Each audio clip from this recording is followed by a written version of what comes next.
8টা বাজে, তাই ঘুমোচ্ছিল। তার মা ইয়ঞ্জন তার রুমে এসে জানালা থেকে পর্দা সরিয়ে দেয়। এরপর তাকে ডাকতে থাকে, তাই এই তাই ওঠ, কটা বাজে খেয়াল আছে তোর? মা, আর একটু ঘুমোই না। ইয়ঞ্জন মনে মনে বলতে থাকে, না, এই মেয়েকে এভাবে ডাকলে জীবনেও ঘুম থেকে উঠবে না, আমার ট্রিক্স খাটাতে হবে। ইয়ঞ্জন আবার তাইকে ডাকে, এই তাই, সকাল 10টা বেজে গেছে, তোর কি আজকে কলেজ নেই? ইয়ঞ্জনের কথাটা শুনে তাই লাফ দিয়ে উঠে বসে। কি? কয়টা বাজে? সকাল 10টা? তো তুমি আমাকে আগে ডাকোনি কেন? আজকে আমার জন্য কলেজে যাওয়াটা কত ইম্পর্টেন্ট ছিল, আজকে অ্যাসাইনমেন্ট জমা দেওয়ার লাস্ট ডেট। কথায় কথায় তাই ফোন চেক করে দেখে সকাল 8টা 2 বাজে। মা, কি হয়েছে? 8টা 2 বাজে, তুমি আমাকে বলেছো 10টা বাজে। এমন কেন করো? একটুর জন্য আমি হার্ট ফিল করিনি। এমন না করলে মহারানীকে কি আর ঘুম থেকে তোলা যেত? যাই হোক, তোর কলেজ তো আর মিস হয়নি। এখন ওয়াশরুমে গিয়ে ফ্রেশ হয়ে নিচে আমি তোর ব্রেকফাস্ট দিচ্ছি। এরপর ইয়ঞ্জন চলে যায়। তাই সব কিছু গুছিয়ে রেখে ওয়াশরুমে ঢোকে। তাই ওয়াশরুম থেকে বেরিয়ে পরিপাটি হয়ে রেডি হয়ে নিচে চলে যায় ব্রেকফাস্ট করতে। তাই ডাইনিং টেবিলে গিয়ে বসলে তাইয়ের বাবা সুবিন তাইয়ের মুখ দেখে বলে, কি রে মা, তোকে এত মন মরা লাগছে কেন? কোনো কারণে মন খারাপ নাকি আমার মেয়েটার? না বাবা, তেমন কিছু হয়নি। না, তা বললে তো আমি শুনবো না। আমার রাজকুমারের কিছু তো একটা হয়েছে। আসলে মা আমাকে মিথ্যে বলে সকালে ঘুম থেকে তুলেছে। ইয়ঞ্জন এসে তার বাবাকে বলে, তুমি তো জানোই তোমার রাজকুমারের ঘুম কত পাতলা, ডাকলেই ঘুম থেকে উঠে পড়ে, তাই আমার মিথ্যে বলে ঘুম থেকে তুলতে হলো। সবিন বলে, ওহো, বুঝেছি বুঝেছি, ব্যাপারটা কি।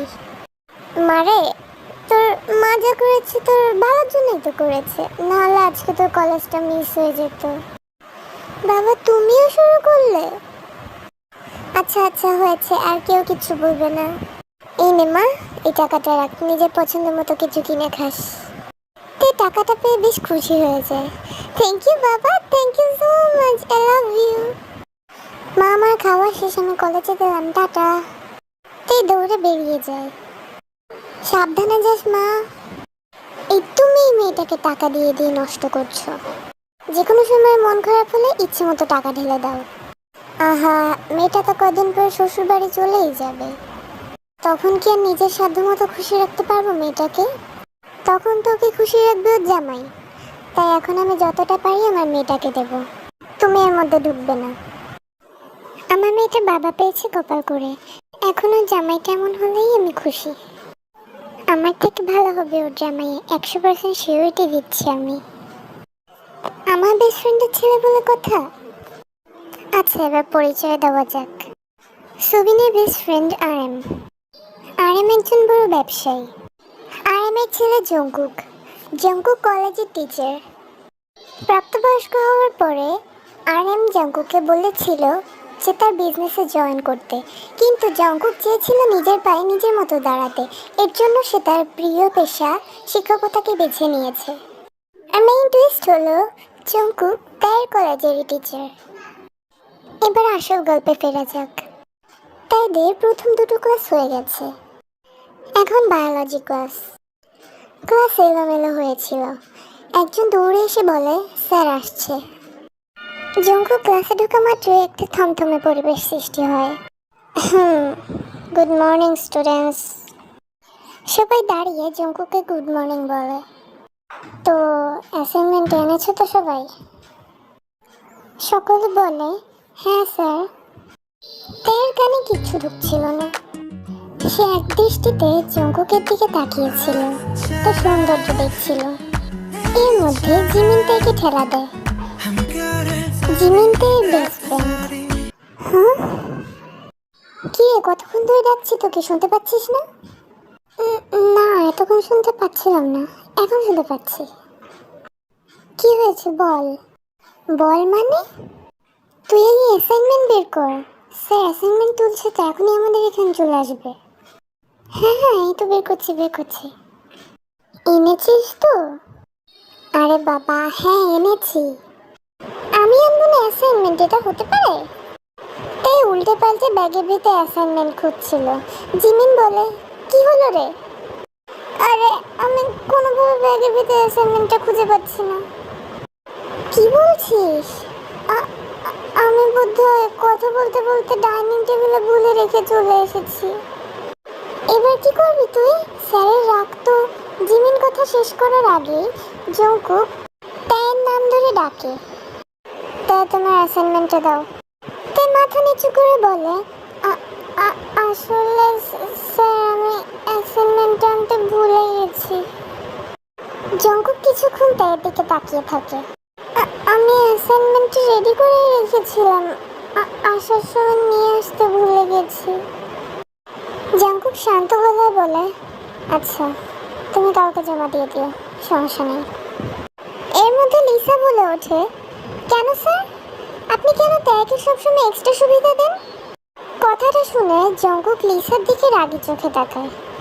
এক্সট্রা সুবিধা মানে কি বলতে চাইছো তুমি?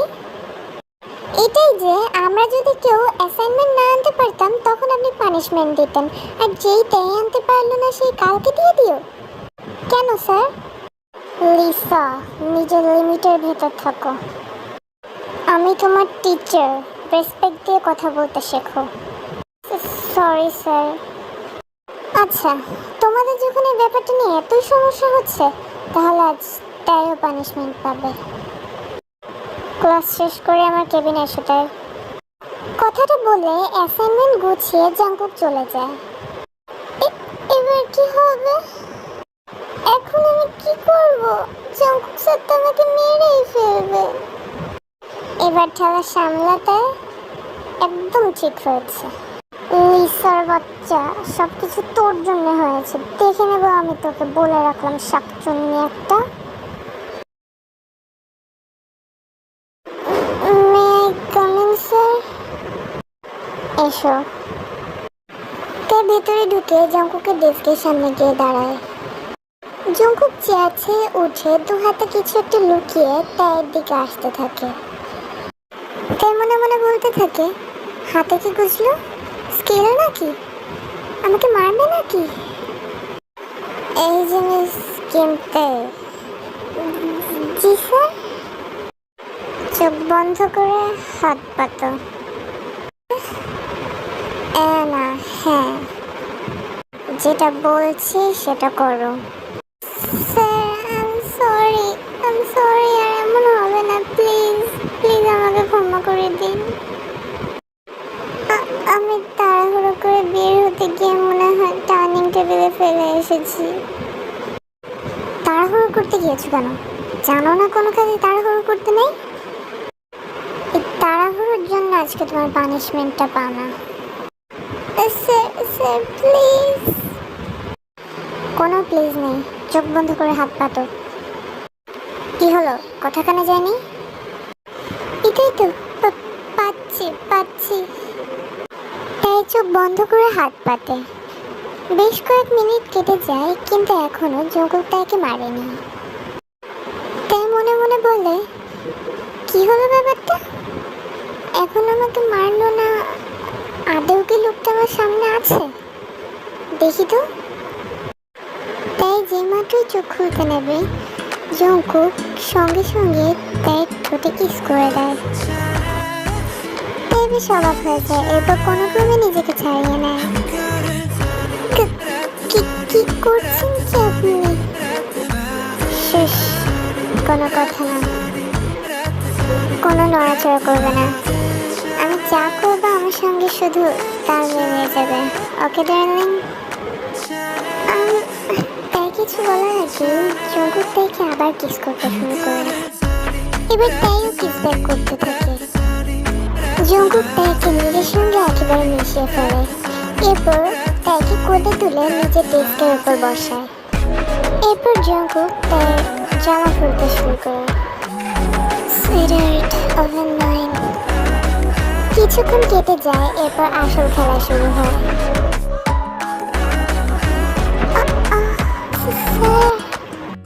নো স্যার, আমি জংকুক ডার্লিং। জংকুক, আমি পারছি না।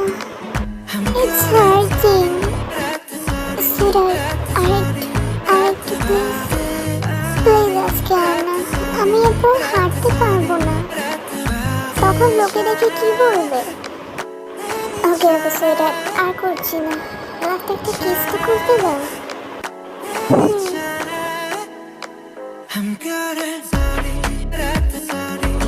5 মিনিট পর জঙ্কুক কিস করে। জঙ্কুক বলে, আমি আজকে ভীষণ খুশি। কেন? এই যে বিয়ের আগে নিজের বউটাকে টেস্ট করে নিলাম লিসার দৌলাতে। কি হলো সুইটহার্ট, রাগ করলে? জঙ্কুক থেকে পেছন থেকে জড়িয়ে ধরে বলে, sorry babe, I am so sorry. তে সামনে ফিরে জঙ্কুকের বুকের ওপর মারতে থাকে। আউচ লাগছে ডার্লিং। লাগুক, লাগাই উচিত। আমাকে ভয় দেখালে কেন প্রথমে? এই তো মাপ চাইছি আমি। আমি বুঝি না লিসা আমাকে সহ্য করতে পারে না কেন। আরে বুঝো না। কি বুঝবো? লিসা আমাকে কয়েকদিন আগে প্রপোজ করেছিল, ওকে আমি রিজেক্ট করে দিয়েছি, বলেছি যে আমার মনের মানুষ আছে। তো ও ওভাবে একটা হিল পেয়ে গেছে আর বুঝেছে যে তুমি আমার সে মনের মানুষ। ও বুঝলাম, জেলাসের জন্য শাকচুন্নিটা এসব করে। অবশ্যই। আর শাকচুন্নি নিকনেমটা কিন্তু বেশি দিয়েছ লিসার। যাই হোক, I love you sweetheart. Love you too. বিয়ের আগে আপাতত এতেই খুশি আমি। বিয়ের পরে আর হাঁটতে দেবো না তোমাকে। বাজে লোক একটা। মাই ডিয়ার সুইটহার্টসরা, আজকের তেকুকুমান শটটা আপাতত এখানেই শেষ করছি। তোমাদের কেমন লেগেছে অবশ্যই আমাকে কমেন্ট করে জানিও। আমি কমেন্টস পড়তে খুব ভালোবাসি। এটা আমার ফার্স্ট ভিডিও, তাই আমি এক্সপেক্ট করছি তোমরা পজিটিভ কমেন্টসই করবে। অনেক কষ্ট করে বানিয়েছি তো। টাটা।